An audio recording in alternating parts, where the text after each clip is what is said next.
Hello, and welcome to Tim Conley Drums. Gonna let a few people roll in here. Hopefully, people join me to say or celebrate my 60th birthday with me today. I'm just gonna see if a few people join me here, and of course, you're welcome to say hello. Thank you very much, Liam. Sound is good. I was having a little problem um, trying to get on the StreamYard site with the microphone, but everything's good now. So just give a few minutes and let a few people come in. I've had a great day so far on this birthday. I've got some amazing gifts, and I had a great cake, and I had a great lunch, and it's been a great day so far. It's pretty fun filled, and the lunch was a great lunch. We went to a really nice restaurant and enjoyed our lunch, and I ordered this seafood thing, and holy moly, it was huge. I could not eat it all. I think it's designed to feed about three people. It was quite a huge lunch, but it was great. So if you want to say hello, let me just put the comments on. Hold on one second. Oops, I got to go out of that. Whoops. Sorry, guys. Having a little technical difficulty here.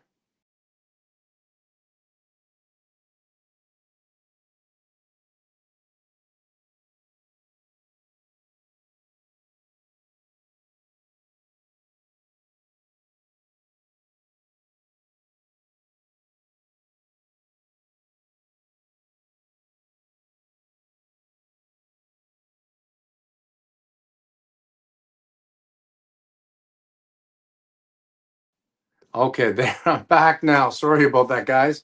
That was kind of crazy. We can't see or hear. Now, can you see and hear me now, Liam? Sorry, there was a problem there. Should be back now. Says that the mic is on. Let me try something else here. Yes, okay, great, Liam. Good stuff. Thank you very much.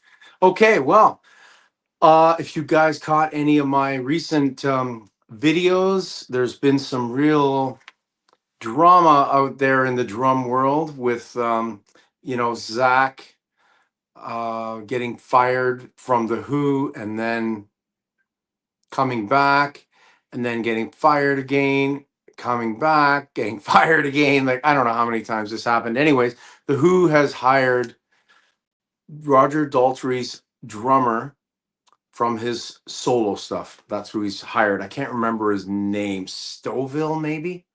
I could be wrong there. I'm not sure. I can't remember the guy's name. Then, of course, Josh Freese. Now, Josh Freese, there's a lot of people out there that are siding with the Foo Fighters, but I mean, I'm not taking sides. I'm just reporting what's going on. Like, I do know that Josh is a fantastic musician, world class, and he's amazing at what he does.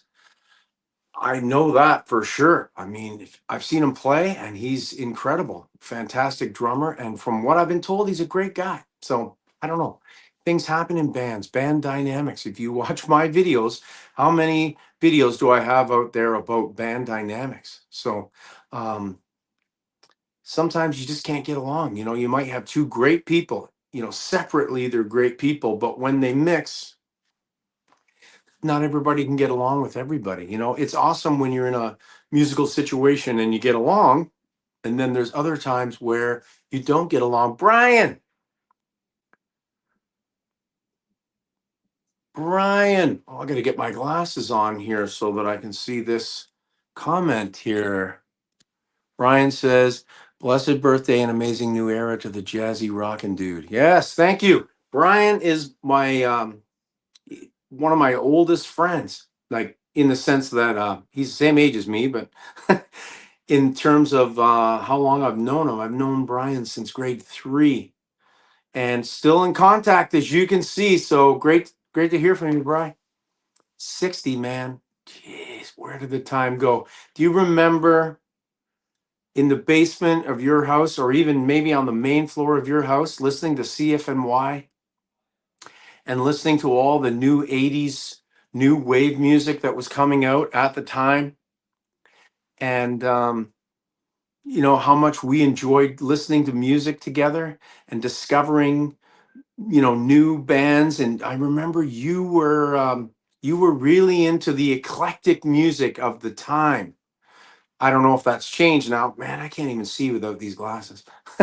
So, um, but back in the day, Brian and I used to hang out together quite a bit. I did see him recently, though. I saw him. He came to my daughter's swim meet, which was really cool. So, anyways, great to see you, Brian. Thanks for tuning in. Um, yeah. So, just back to the band dynamic thing. There's always going to be times where bandmates just don't get along, and bandmates have uh, situations where there's going to be turmoil. There's always going to be that. And Brian, one step ahead.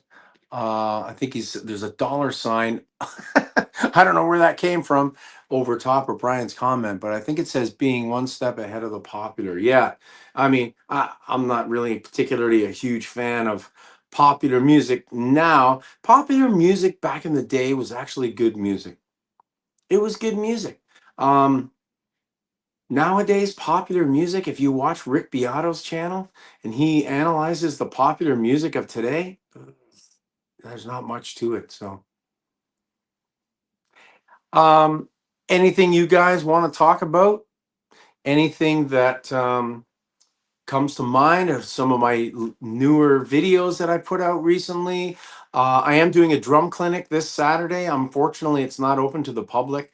It's at a music school in Oakville at the Merriam School of Music, and I'll be performing there and teaching. Like, it's a drum clinic, and there'll be elements of questions. I'll be playing. I'm going to play with some tracks, take questions, and of course, give out some prizes, which is always cool.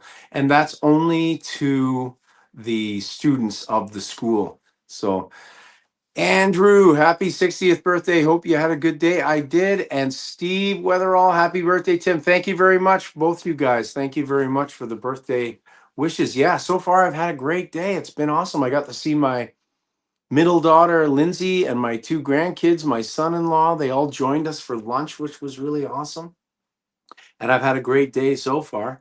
Um, I The drum clinic that I'm doing is it's all about groove, and groove is king in my book. Chops are cool. I love chops. I love the chop monsters. I'm not a huge fan of gospel chops, though. I find that stuff is just a little bit too much for my taste. I believe in serving the music, what the song calls for. And if you're overplaying and the gospel chops guys, nobody overplays more than them. And it's just a little bit too much for my taste. But those guys are amazing at what they do. They're really, really good. And oftentimes those guys have great feel, but they try to outdo themselves with the chops. And it's not my thing personally, but to each his own. And that's their thing, and it's fantastic. But this clinic is going to be about groove. So that's what I wanted to talk a little bit about today. Groove is king. Steve Gadd once said, you know, fills bring the thrills, but groove pay the bills. And that is 100% correct. Anything that I ever get involved in, and I learned this the hard way because I love Neil Peart. Neil Peart's got amazing chops. However, Neil's chops work for Rush. It works in Rush. Neil wrote all the songs with Geddy and Alex, and it's geared around Neil's playing style. So it works. The Who, Keith Moon, crazy chops, non-stop drum fills. It's like a continuous drum solo in the early days. But it worked. It worked for The Who because it's their own original music. But when you take a song that's already got an established groove to it and you alter it and you're throwing in all kinds of chops, it has a tendency to kill it.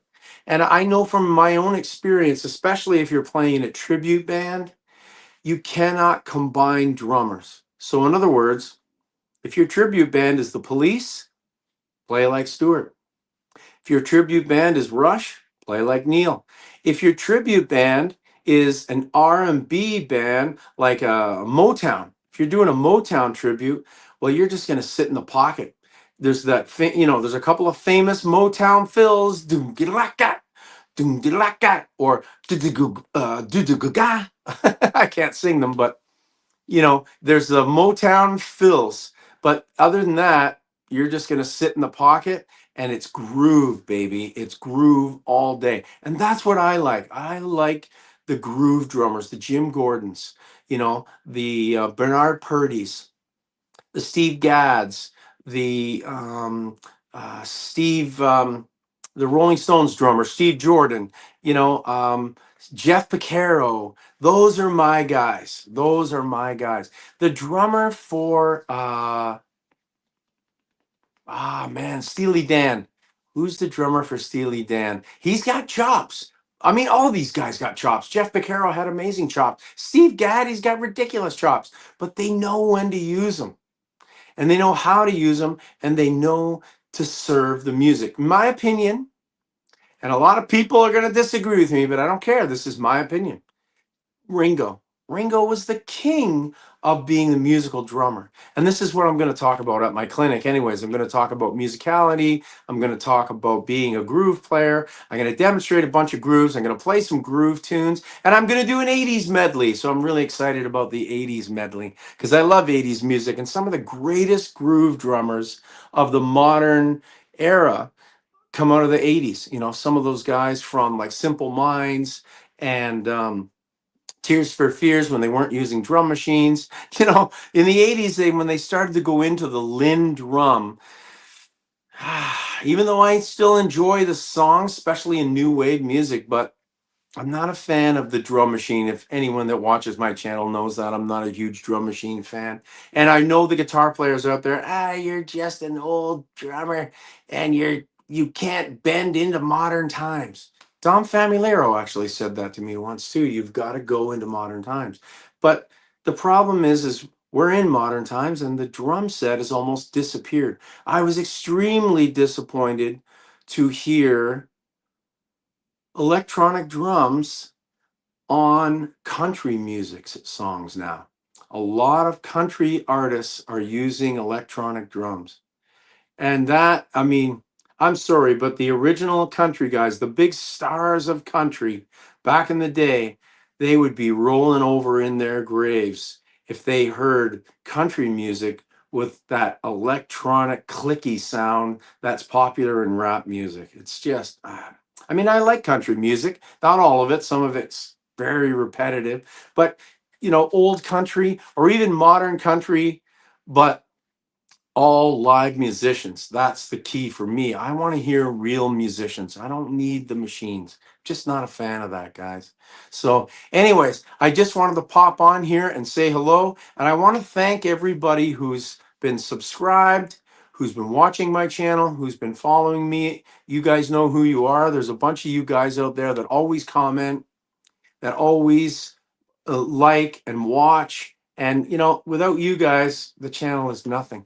Now, one other thing I want to discuss was I have two channels, and I think I mentioned about my camping channel in a previous video, and I have this channel. And neither one of them are really earning a lot of dough.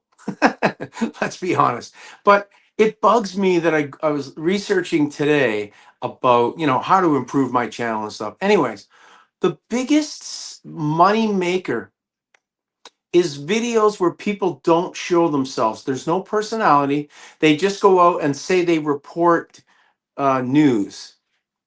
And Michael Lang, happy birthday. Thank you very much, Michael. Thank you very much. They report news, gossip. They don't show themselves. They put rainstorms on with music for 12 hours. There's no personality. There's no interaction like what I'm doing with you guys right now. To me, the YouTube channels that I have, the camping channel and the Tim Conley drums, it's all about interacting with people. It's all about me interacting with my viewers, in my opinion. When I do my videos, I enjoy the comments. I enjoy the interaction. And those those channels remind me of modern music and drum machines in the sense that it's soulless and it's dead, and there's no interaction between the content creator and his audience. They're just in it because those channels generate money like crazy. And there's a part of me that's like, oh man, I should tap into that on YouTube so I can make all this money. Because there is, if I really researched it and looked into it and figured out how to make these videos, because I actually don't know how to make them off the top of my head. I have an idea, but to actually make them at a high level where you're going to generate income, there's a part of me that's like, just jump on that bandwagon. But then there's the other part of me that says, well, you know what? Tim Connolly drums and Connolly outdoors, it's the real thing. It's organic. It's the real me. It is not the garbage that is getting pumped out on YouTube where there's no interaction between the creator and the audience. So, Brian, Cowboy in a Cyber Truck Electro Fried. Is that a band? I don't know what that is, Brian. Andrew, are there any newer bands? Whoops, sorry, I've got my hand in the way here, but I can't see it because there's a dollar sign in front of it and I can't see it. Are there any newer bands that you like or what you think people should check out? Yes, there's a band. My drum student is in it. Canadian band. They're on tour in Europe right now. Excellent question. They're called the Commoners. Adam Cannon, my drum student, awesome drummer, awesome guy, fantastic musician overall. The band is great. And check them out. The Commoners, Canadian band. They're currently on tour in Europe, selling out like crazy. His band is exploding. And uh, that's what it's all about for me. When you're teaching and you see success, when you see success of your students, to me, that's what you want. It's just like a dad or a mom that wants more for their child. They want their child to be more successful than them. Well, if I have a student that blows up and he's more successful than me, I was a part of that. And that's all that really matters is is there elements of jealousy and stuff? Absolutely not. I'm absolutely thrilled for Adam and for his band. Response to country music, electronic drums. Oh, okay, Brian. Yeah, that is just. What do you say about that? Like I said, you remember, Brian, you remember my mom was a huge country fan. And, I've grown. I used to hate it, Brian. Remember when I was going through my huge Beatle phase? And then I went through Van Halen and Judas Priest and Rush and all those phases. I mean, I still enjoy that music. It's not really a phase. The phase has never ended. But I hated country music and I used to make fun of my mom for listening to it. But the other day, I was listening to Patsy Cline, Sweet Dreams, and some of the other songs that she sang. And my mom loved Patsy Cline. She's brilliant. That music that was coming out in 1957, it was from the heart and it was real and it's organic again. With so much AI generated crap and fakeness that's going on these days, when you look back to the 50s, 60s, 70s, and 80s, and you feel and see the real artists of those days, they were truly, truly gifted and amazing. Brian, you're heading out. Okay, man. I'm not staying on here too much longer. Good night, Brian. I'm really happy to see you, man. Boxcar Willie. Yeah. Still not a fan of Boxcar Willie, but yes. Teachers can see themselves in their students. You're absolutely right. Michael, I totally agree. I worked so hard with Adam on his technique, and I was joking around with him recently, saying, you better be using the free stroke and the molar stroke and that Gladstone technique on you. I don't want to see any wasted time that we spent together. When you're on tour, you got to be using all that stuff. And he said he's using it, so I'm happy to hear that. It's all good stuff that I taught him, and he's a great player. So he's out on tour, and it's absolutely fantastic. I also taught the drummer from and the bass player from the band The Dirty Nil, who were nominated for a Juno Award, I think, a few years back. Another kid I taught was the kid whose dad played in Funkadelic. How the heck did I ever get teaching him? Well, just by coincidence, his dad was looking for a drum teacher, small town Oakville. He shows up at a music store. Yeah, I want to get my son into drum lessons. And I was his teacher. So that's how it happened. Any kid was a natural. I mean, dad's one of the funkiest bass players on the planet. And the kid was a natural, so it was a lot of fun teaching him. So I know you guys are always interested in, interactions with celebrities and stars and stuff, but I don't talk a lot about that because yeah, it's fun to interact with celebrities and stars, but um really, who cares? They're just people like you and I, really, in all honesty. Andrew, do you love the Dirty Nil? They remind me of any kind of a heavier Weezer to me. Yeah, faster too, quite a bit faster than what Weezer would play. But yeah, the Dirty Nil are great, man. And Ross, I don't know, the bass player Ross, he was my student. And I remember Ross saying to me, "Hey, Tim, how do I subtly let the drummer know that he needs to come for lessons too? How do I get him in here without hurting his ego, hurting his feelings, and whatnot?" So I gave him a few ideas and tips on gently persuading somebody into lessons without them realizing it, in terms of you saying, "This guy really needs to get some lessons." Now, I'm sure the Dirty Nil, he never did study with me, but I'm sure the Dirty Nil drummer was a great drummer, but he just needed some technique tips. And that's what I specialize in. So let's see what we got here. Sorry, my hand keeps getting in the way, but there's this stupid dollar sign that keeps getting in the way.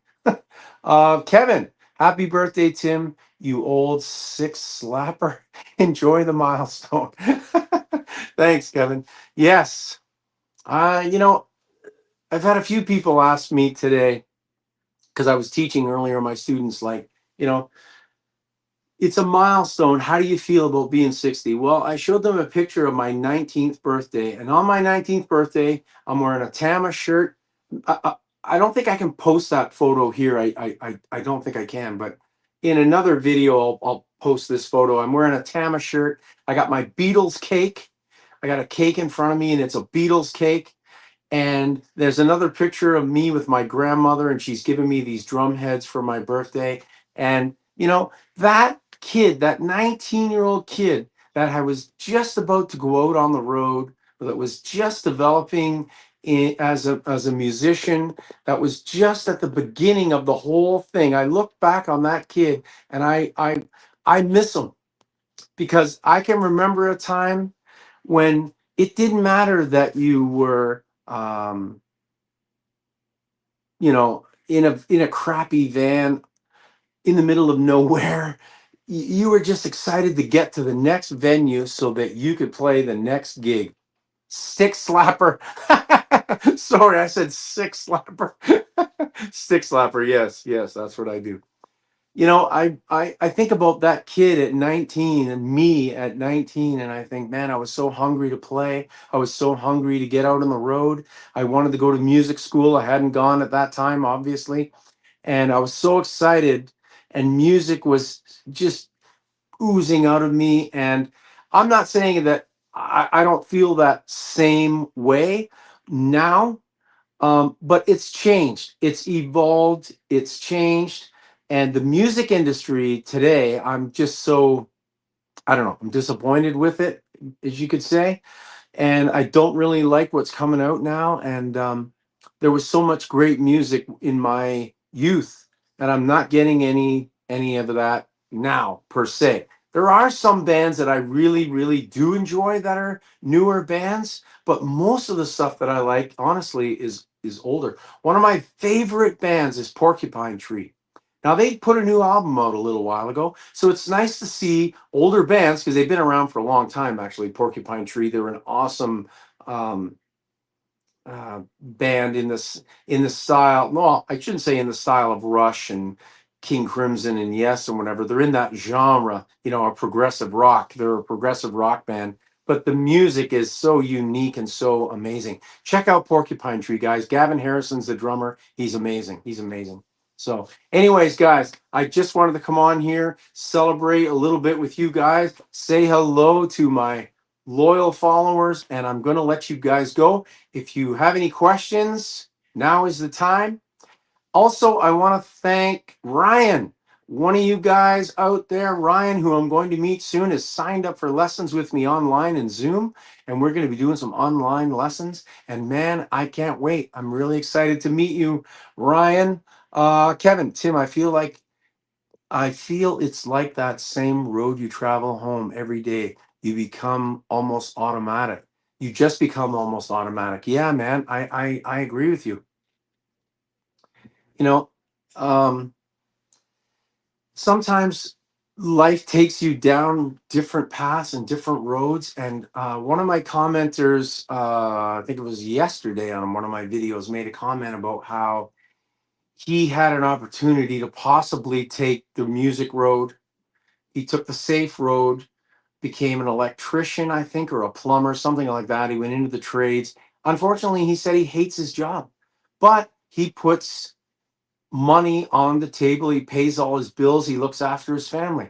Not all musicians can say that they do that. Now, I've been very fortunate that I put food on the table. I make money, and I've been relatively successful as a musician. And it was a hard road to hoe. I'm still working as a musician. Nothing has changed at the age of 60. But now I find that people come to me. I don't have to hustle as much as I used to. Find people come to me, which is terrific. I'm getting trained to become what's called a Key Fest examiner. And what that means is if kids are in competition, or teens and adults, it's not just kids, if drummers are in competition and there's a drum competition and it's called Key Fest, they need trained examiners to comment and mark and figure out who's going to win, and you have to go through this elaborate training to be able to do these sort of things. And then that's another element. I'm getting paid for it, really top dollar, to take the training. And then once I become a Key Fest examiner, which is going to be starting in July, every time they need an examiner for drums, I'm one of the guys they're going to call on. So again, even at 60, I'm learning, I'm broadening my horizons. I've never done Key Fest examinations before, and they've been around for years and years and years, many, many years. But now it's something new for me. So it never stopped learning, never stopped growing and developing. It's going to be another element of income for me. So fantastic. And it's of course related to music. It's drumming, specifically drumming. It's a competition drumming, and they need pro drummers to be judges. And I got the gig. Once again, I got the gig. And I didn't even try. I didn't audition, didn't ask for it, nothing. I got contacted. Hey, are you interested in this position? We have a position for you. Are you interested? And then I got some more information. I accepted it. Now I got to go for the training, which starts this Friday, I think. Yeah, this Friday. Yeah. Anyways, guys, thanks very much for tuning in. I got to go. Got to get back to the fam. I'll see you guys soon. More videos coming out soon. Thanks for watching. And as always, keep drumming. See ya.